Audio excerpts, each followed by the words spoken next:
Salut, salut, j'espère que vous allez bien. Bienvenue à nouveau sur la chaîne. Bienvenue à tous ceux qui passent par ici ou bien tous ceux qui sont là par curiosité. On finit toujours par rester, hein. On finit toujours par rester par conviction. Alors, bienvenue sur la chaîne. J'espère que vous allez bien. Quant à moi, je vais super bien. Aujourd'hui, nous allons répondre à quelques questions posées par les abonnés et posées aussi peut-être par des personnes curieuses qui sont passées sur la chaîne. Des personnes qui m'ont envoyé également leurs questions par email. J'ai essayé de rassembler quelques-unes de ces questions-là pour ventiler l'information à l'ensemble des abonnés, aux personnes qui ont soif d'information. D'accord? Nous parlons ici des journées Québec. Finalement, on s'est rendu compte que postuler en fait sur ce site-là n'était pas évident. Et pour cela, j'ai dû produire 3 vidéos. J'étais obligée de sectionner en 3 parties parce que à chaque fois que j'essayais de faciliter un peu l'enregistrement, je me rendais toujours compte que mes abonnés auraient encore beaucoup plus soif d'informations. Donc, à chaque fois, j'étais obligée de rentrer dans les détails.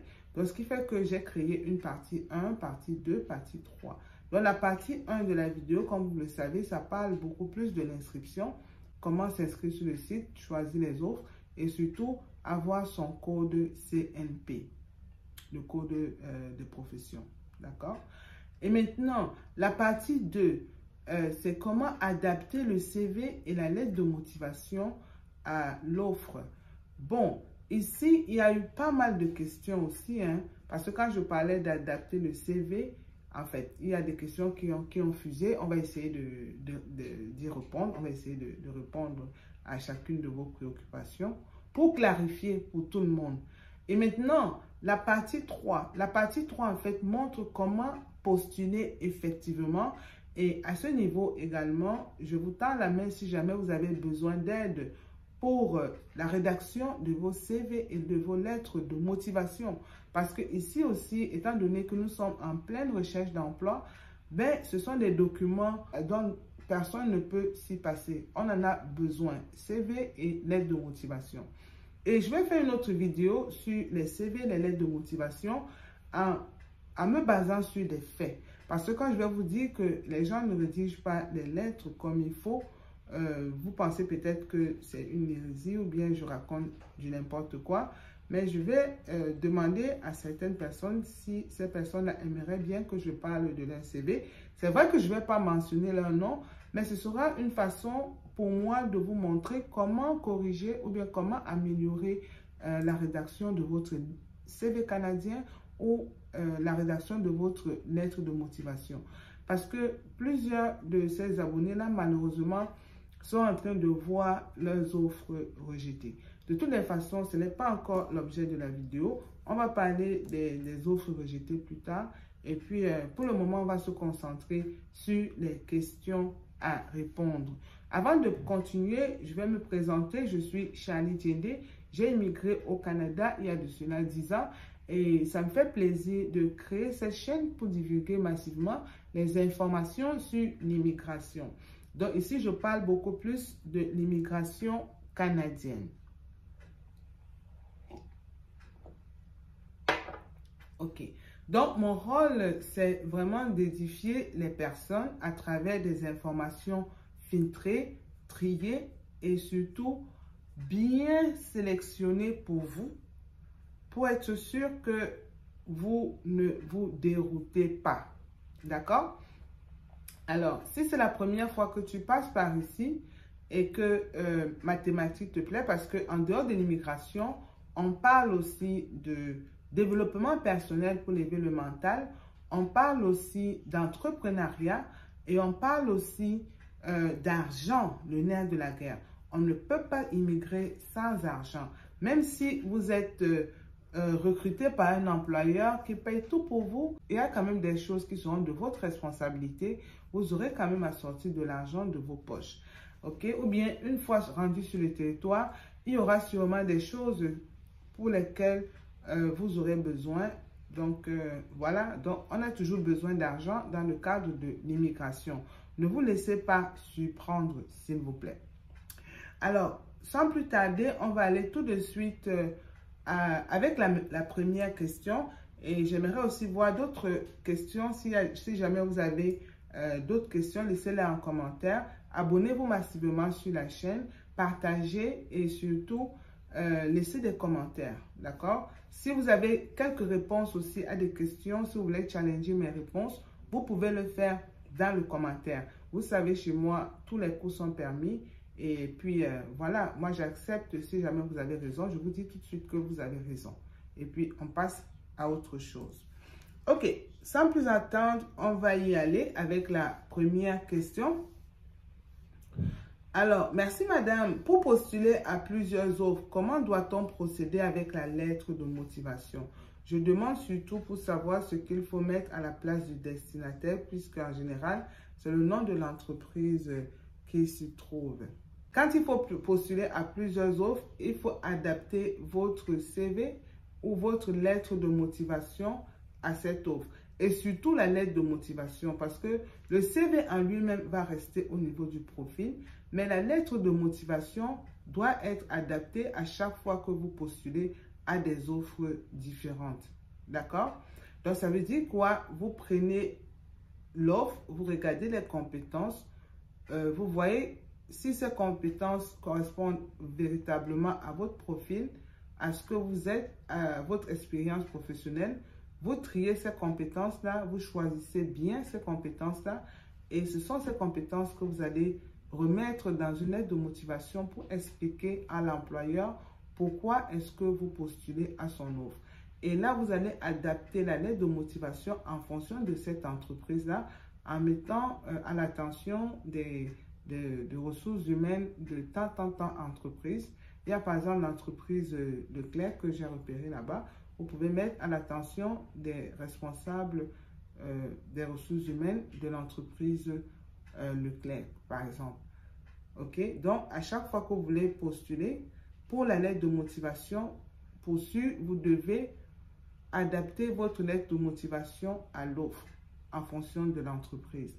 Maintenant, pour ce qui est du CV, le CV, quant à lui, est un document qui rassemble toute votre expérience, l'ensemble de vos compétences pendant les différentes années. Si vous utilisez un CV chronologique, vous devez partir de la première année à la date d'aujourd'hui. C'est-à-dire quoi? Vous allez chronologiquement. J'ai commencé à tel poste, après j'ai grandi, je suis allé à tel poste, ou bien j'ai changé d'emploi, j'ai fait telle chose, jusqu'à ce que on retrouve l'information en date d'aujourd'hui. Qu'est-ce que vous faites? Quelles sont vos différentes tâches? Quelles sont les compétences que vous avez acquises? Donc, dans le CV, vous allez utiliser le CV pour compléter votre profil. Donc, le CV est rédigé une fois au niveau du profil et au moment de l'inscription, s'il vous plaît. Donc, vous pouvez pour ceci regarder la partie, bien la vidéo 1 que j'ai mise en ligne pour vous.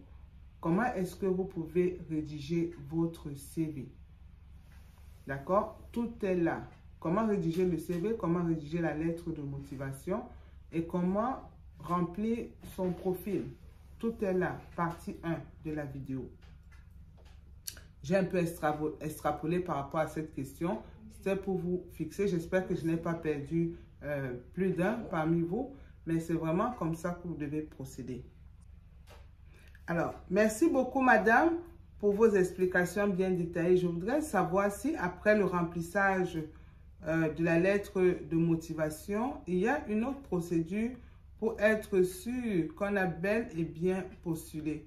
Puisqu'après la lettre de motivation, le bouton bleu enregistré ne vous amène nulle part, contrairement aux étapes précédentes. Oui, je sais que le site Journée Québec là n'est pas vraiment facile ou bien n'est pas user-friendly, comme on dit souvent.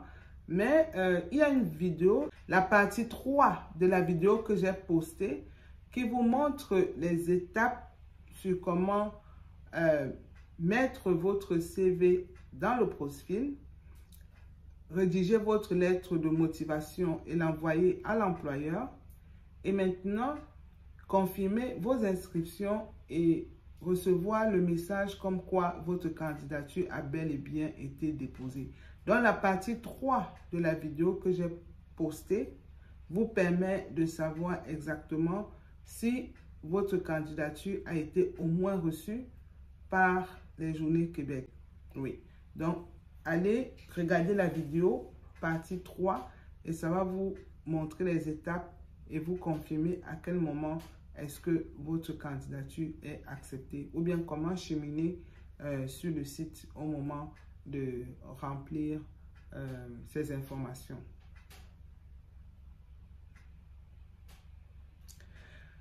Alors, c'est très intéressant, mais est-ce qu'il y a les critères d'âge pour les Journées Québec? Sur le site, c'est mentionné minimum 18 ans et ils ont également mentionné 55 ans et plus.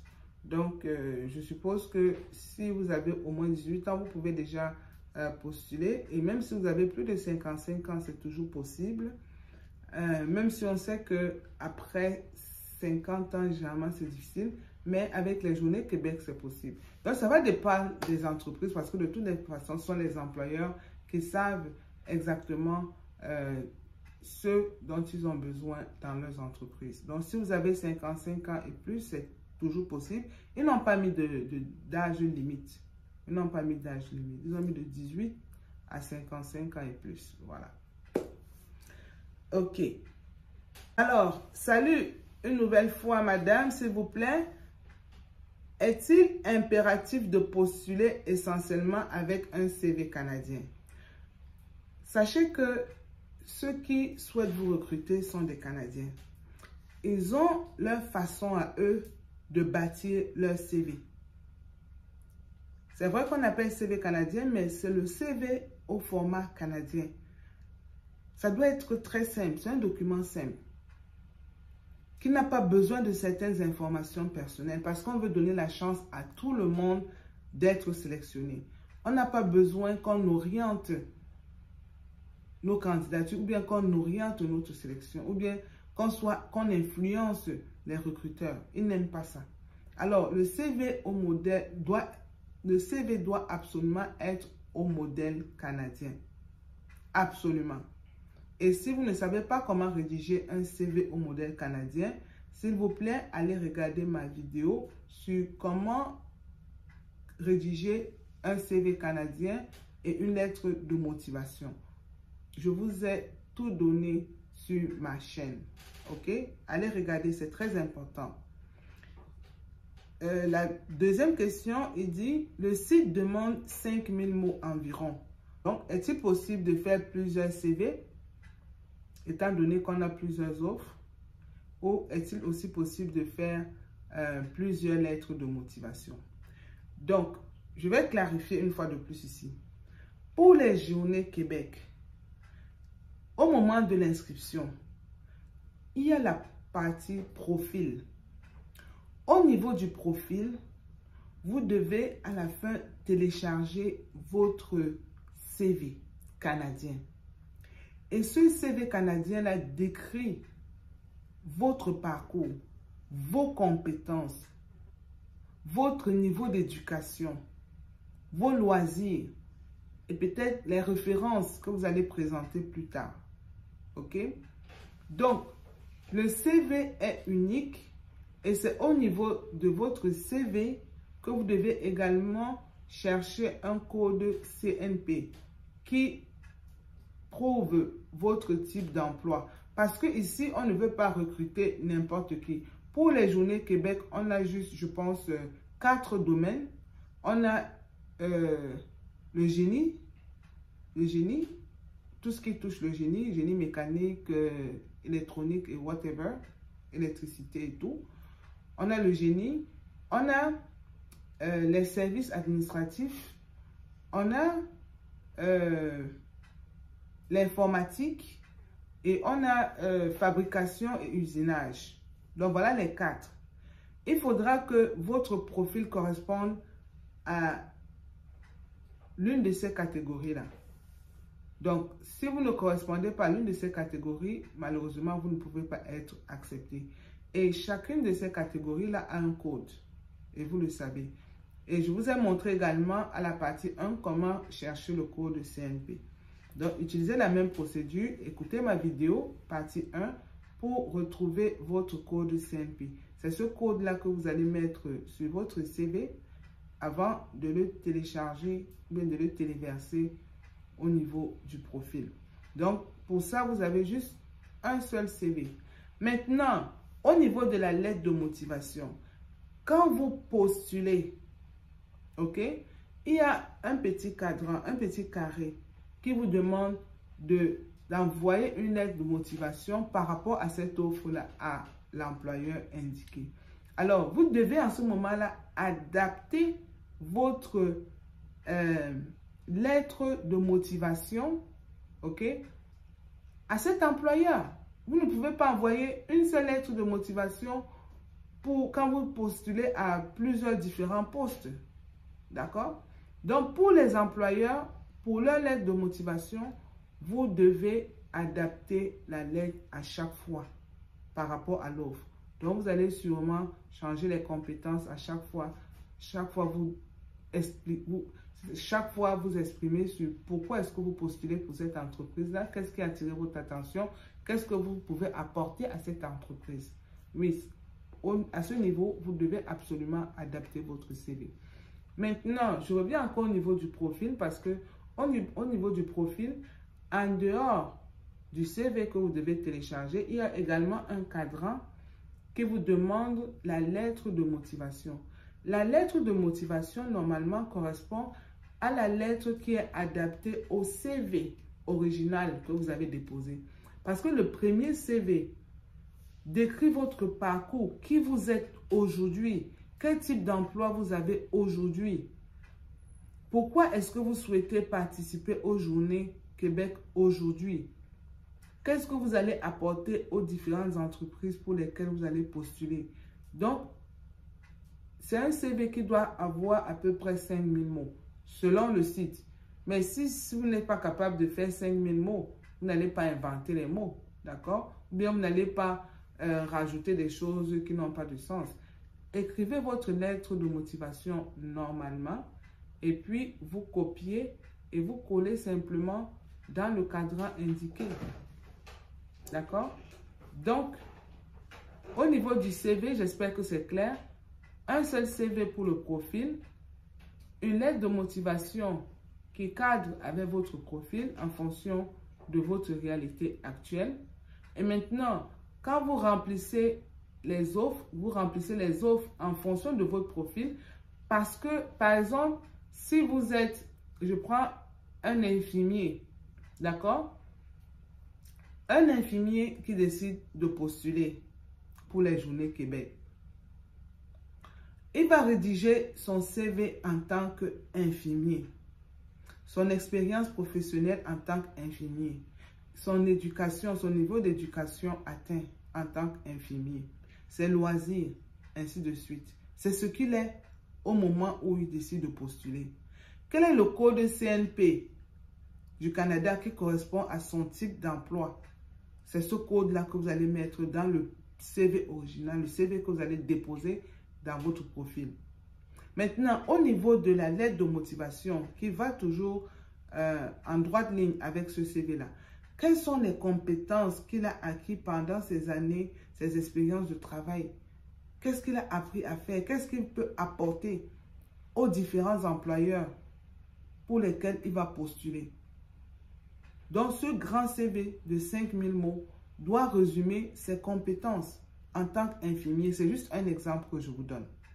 D'accord? Maintenant, quand il va devoir répondre à une offre, peut-être disant qu'il est infirmier et il aimerait travailler au CHU. Ça, c'est autre chose parce que si vous travaillez par exemple au CHU, c'est différent de travailler dans une résidence par exemple. La résidence va rechercher certaines compétences et le CHU va rechercher d'autres. Donc, vous êtes obligé d'adapter votre lettre de motivation par rapport à ces compétences que vous aurez dans l'offre. J'espère qu'on se comprend au moins à ce niveau parce que ce sont les mêmes questions qui reviennent et j'espère avoir clarifié au moins à ce niveau-là en prenant l'exemple factuel d'un infirmier. Parce que c'est vraiment, avec ça, c'est un peu plus clair. D'accord? Ok, on continue. Bonjour madame, moi j'ai une formation pour la petite enfance. Je ne trouve pas le code. Vous ne pouvez pas trouver le code parce que l'éducation n'est pas concernée en tant que domaine d'emploi recherché pour les journées Québec, s'il vous plaît. Donc, si vous avez une formation en éducation pour la petite enfance, malheureusement, votre catégorie n'est pas concernée par les journées Québec. OK? Quels sont les pays qui sont concernés? Est-ce que moi qui suis au Congo, je peux postuler? Pour les journées Québec, si vous êtes congolais, malheureusement, vous ne pouvez pas postuler. Il y a 4 pays.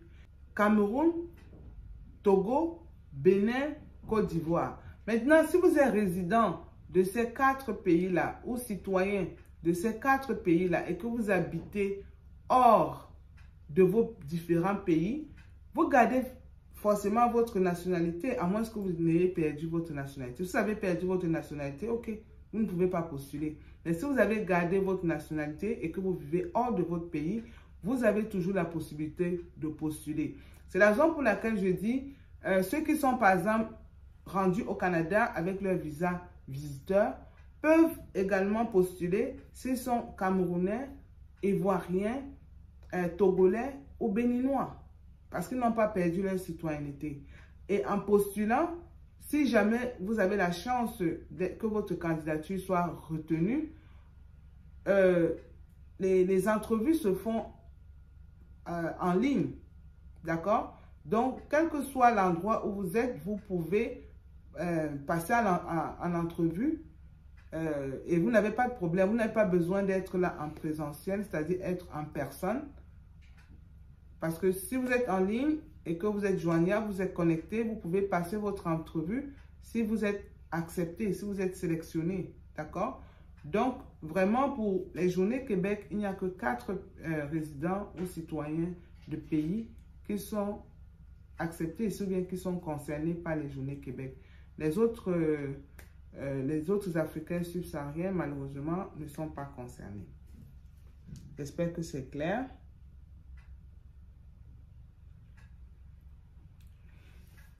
Bonjour madame, si l'on veut postuler pour plusieurs offres, est-ce qu'il faut avoir plusieurs comptes? Si vous voulez postuler, vous n'avez pas besoin de plusieurs comptes. Une fois que vous êtes sur le site, vous créez votre compte avec votre adresse email et votre mot de passe. OK? Vous regardez les offres. Si une offre correspond à votre profil, en ce moment, vous allez vous inscrire. Vous remplissez vos informations, vous téléversez votre CV et vous téléversez votre lettre de motivation. On a demandé à peu près 5000 mots. Une fois que c'est fait, vous allez postuler maintenant à l'offre au niveau de l'entreprise. C'est au niveau de l'entreprise, au niveau des offres, que vous pouvez postuler à plusieurs offres qui correspondent à votre profil original. J'espère que vous avez compris. OK? Donc, ce n'est pas comme si vous allez créer à chaque fois qu'il y a une offre, créer un nouveau compte. Non. C'est un seul compte, un profil et les offres sont là. Vous répondez aux offres selon votre profil. De risque d'être refusé. Et ça ne sert à rien de perdre votre énergie à postuler pour des offres qui ne correspondent pas à votre profil. Ça ne sert vraiment à rien. OK. Alors, s'il vous plaît, madame, si l'on a déjà postulé, est-ce qu'on peut faire des rectifications? Je pense que vous voulez dire des modifications. Mais vous pouvez regarder, aller chaque fois sur votre profil. Si vous avez oublié quelque chose, vous cliquez sur le profil et vous complétez vos informations. C'est possible.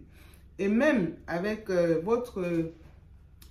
votre CV, si vous avez des choses que vous avez oublié de mentionner, si vous avez oublié de mentionner votre code CNP, vous pouvez toujours ajouter ces éléments dans votre CV et supprimer l'ancien CV que vous avez posté et téléverser votre nouveau CV.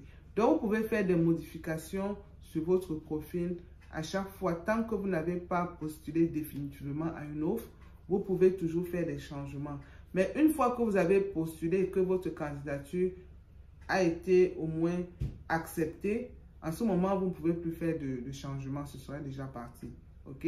Mais avant de postuler à une offre au complet, avant de finir la procédure, vous pouvez faire des changements autant que vous le souhaitez. Alors, prochaine question.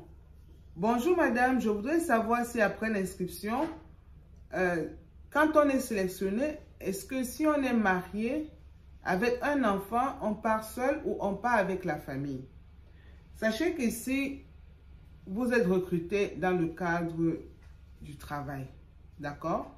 Et une fois que vous êtes accepté, c'est sûr que votre famille vous accompagne. D'accord? Votre famille peut vous accompagner. C'est vous qui allez remplir les papiers. Si vous avez des enfants, si vous avez un conjoint, on va vous donner les directives par rapport aux autres membres de famille qui doivent vous accompagner. OK? Donc, vous ne pouvez pas penser voyager seul. Maintenant, ça va dépendre de vous. Est-ce que vous avez besoin de partir avec la famille? Est-ce que vous voulez d'abord aller vivre l'expérience et revenir les chercher? Ça dépendra de vous. Sinon, je pense que dans le cadre d'un recrutement, on tient compte aussi des familles. On n'est pas là pour séparer les familles. On tient compte également des familles. Je voudrais savoir si toutes les offres sont postées ou ils vont en publier d'autres. Sachez que les offres seront postées au fur et à mesure. Vous avez 25 jours pour postuler. D'accord? Vous avez 25 jours. Donc, ils vont envoyer les offres au fur et à mesure. Il y a 4 domaines, simplement. Donc, si vous savez que vous ne qualifiez pas pour ces domaines-là, s'il vous plaît, ne vous gênez même pas parce que votre candidature sera rejetée. Mais si vous qualifiez pour un des domaines, remplissez votre profil avec votre CV et votre lettre de motivation et commencez à postuler aux offres qui correspondent à ce profil-là, s'il vous plaît. OK? Comme par exemple, j'ai fait l'essai avec le domaine fabrication et usinage. Et si vous regardez bien ma vidéo, partie 1, partie 2, vous allez vous rendre compte que au niveau de fabrication usinage, ceux qui sont dans le domaine des usines, fabrication de produits et tout, ils ont la possibilité de postuler dans les usines comme les opérateurs de machines et tout. Ils sont aussi qualifiés pour postuler en tant que fabricant de produits. Donc, vous voyez un peu comment est-ce que vous devez postuler. Vous ne devez pas postuler au hasard. Vous postulez vraiment en fonction des offres qui rentrent directement en droite ligne avec ce que vous faites déjà, ce que vous avez comme compétence. Si vous postulez à autre chose, vous ne serez pas accepté. Si, mettons, vous êtes électricien ou bien électronicien ou bien vous êtes soudeur, ok, et que vous venez postuler comme nettoyant, comment ils appellent ça? Et que si vous êtes soudeur et que vous venez postuler comme comme nettoyeur ou bien quelque chose dans la salubrité, je pense qu'il y a un poste comme ça, vous ne serez pas accepté. Malheureusement, votre candidature sera rejetée. Parce que ça sent le forcer. Vous ne pouvez pas être soudeur et venir dire que vous aimeriez travailler comme nettoyeur dans les usines. En tout cas, pour ceci, ça ne passe pas. D'accord? Alors, bonjour madame, j'aimerais que vous m'aidiez à postuler à travers mon téléphone. Comment faire pour continuer à remplir les informations générales et compétences? Malheureusement, avec le téléphone, ce n'est pas possible. Il faut le faire, il faut postuler sur l'ordinateur. Avec le téléphone, ce n'est pas possible. Je ne peux rien pour vous, cher ami. Je ne peux rien pour vous. utilisez un ordinateur. Si vous n'avez pas d'ordinateur à la maison, allez même dans un cybercafé. En Afrique, on parle de business center ou de cybercafé. Allez là-bas, payez le temps de connexion, payez pour un appareil et puis voilà, faites ce que vous avez à faire, postulez.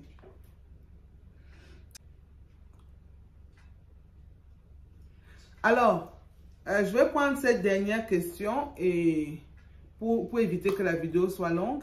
Alors, s'il vous plaît, madame, je suis en emploi au Togo, mais j'ai mis demande d'emploi. Est-ce que c'est bon? Oui, si vous êtes en emploi au Togo, c'est normal. Vous êtes encore au moment où vous postulez aux offres, vous êtes en emploi. C'est même une très, très bonne chose. Vous n'aurez pas à vous excuser d'avoir perdu votre travail ou c'est monté, c'est descendu. Donc, si vous êtes en emploi, dites que vous êtes en emploi et vous postulez pendant que vous êtes en emploi parce que vous cherchez un avenir meilleur. Parce que c'est sûr que si vous allez en entrevue, on va vous demander pourquoi est-ce que vous quittez ce poste-là pour venir chez nous. Pourquoi est-ce que vous laissez ce que vous faites là aujourd'hui au Togo où vous êtes chez vous, vous êtes bien pour venir au Canada. Donc, dans les questions d'entrevue, voilà le type de questions qu'on pourrait vous poser. D'accord? Ça, c'est une très, très bonne question. Donc, si vous êtes en emploi, confirmez que vous êtes en emploi et préparez-vous lors de l'entrevue à répondre à cette question. Pourquoi quittez-vous votre emploi actuel? J'espère que cette vidéo vous a plu. Si c'est le cas, n'hésitez pas de vous abonner. Donnez-moi assez de force. Abonnez-vous massivement. Partagez la vidéo autour de vous. Ça va sûrement édifier les uns et les autres. Et ça va aider parce qu'il y a trop de questions à ce sujet-là. Pourtant, il y a des vidéos disponibles. Mais j'ai préféré également utiliser cette séance de questions-réponses pour pouvoir en même temps éclairer votre lanterne. En même temps, partager l'information à plusieurs personnes. Parce que les gens préfèrent écouter les vidéos de vive voix comme ça que d'aller eux-mêmes fouiller et tout. Donc voilà, je vous offre cette vidéo avec quelques questions répondues. Si vous avez d'autres questions qui fusent dans vos têtes pendant que vous faites vos inscriptions, laissez-moi savoir, je ferai d'autres vidéos aussi. Et c'est sûr que je vais faire une vidéo aussi sur comment préparer une entrevue. Alors, restez à l'affût de l'information. Abonnez-vous, partagez massivement, laissez les commentaires. Et je vous dirai bonne chance pendant que vous postulez. Et soyez sages. Respectez les critères. Respectez tout ce qu'il faut. Parce que, comme je vous ai dit, si vous ne respectez pas, vos candidatures sont rejetées. Il y a déjà plein de candidatures qui sont rejetées. Et vous le savez. Je ne vais pas rentrer dans les détails. Dans la prochaine vidéo, au revoir.